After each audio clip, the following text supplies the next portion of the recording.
Hello everyone, welcome back to the World Conflict Monitor channel. Please subscribe my channel. Tonight we dive into a moment that shook the world when 93 Ukrainian drones roared toward Moscow in a coordinated ambush that turned the Russian capital into what many eyewitnesses described as a living hell. It was a night of fire, confusion, and disbelief, a night when the ordinary skyline of Moscow, with its iconic towers and glowing lights, was cut through by streaks of anti-air fire and flashes of explosions.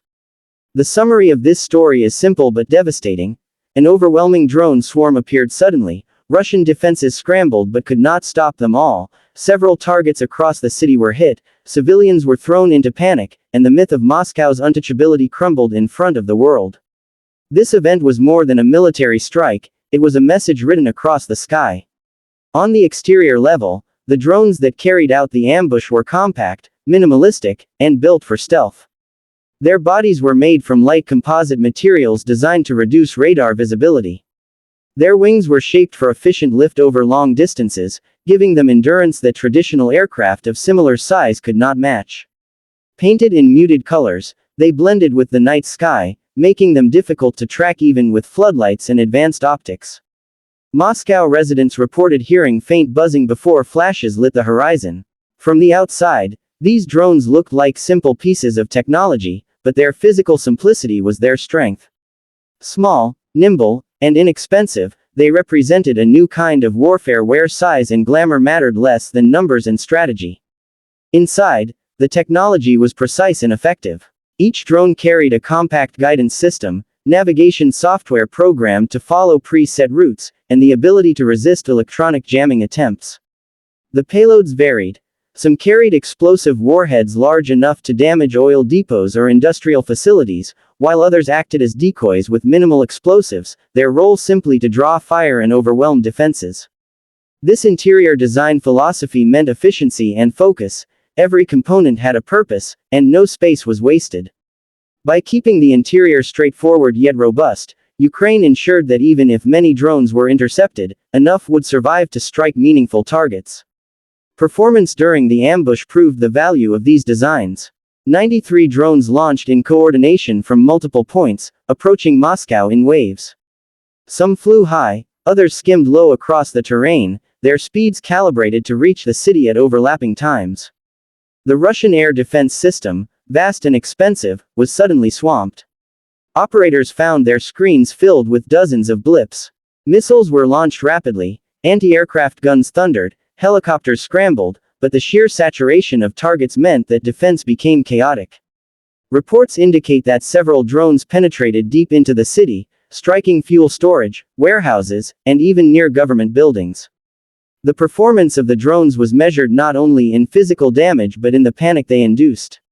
Sirens rang, traffic halted, and ordinary Muscovites, long shielded from the reality of war, rushed to shelters or stared helplessly at the sky. Safety features for drones in war may sound paradoxical, but they are critical. These drones were built with self-destruct options if captured, ensuring sensitive technology could not be studied by Russian engineers. Some were programmed to crash harmlessly if navigation failed, reducing the chance of unintended civilian casualties. And of course, the greatest safety feature is distance. For Ukrainian forces, no pilots risked their lives in the operation.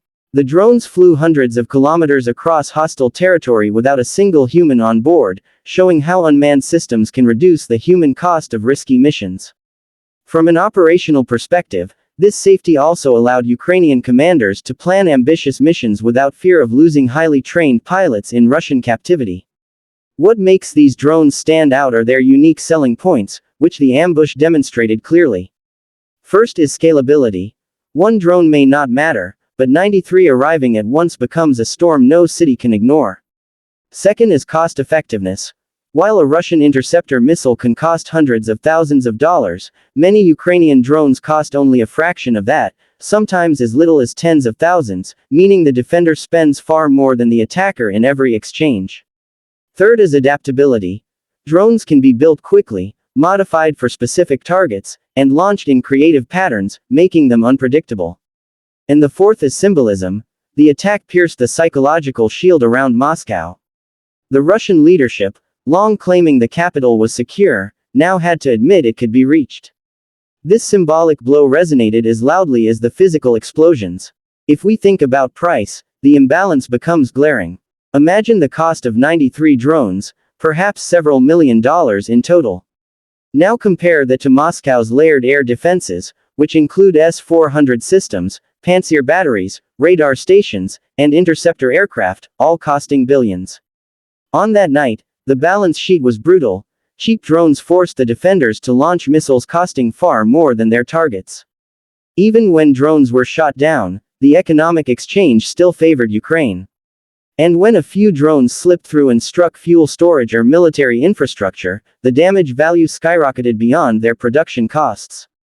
Price in this conflict is not only about money, it is about the psychology of proving that even a superpower's defenses can be undone by relatively inexpensive technology. In conclusion, the ambush of Moscow by 93 Ukrainian drones was not just a military operation, it was a demonstration of how war has changed.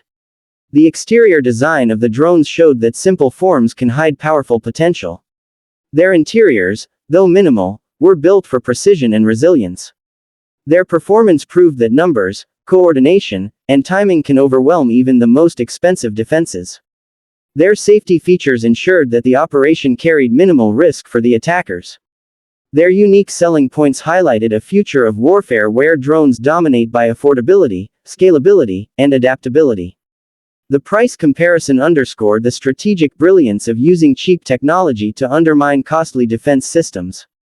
And ultimately, the conclusion is unavoidable: Moscow learned that no city is untouchable. For Ukraine, it was a moment of pride and proof of ingenuity. For Russia, it was a night of humiliation and fear. For the rest of the world, it was a preview of wars to come, where swarms of unmanned machines can rewrite the rules of power and security.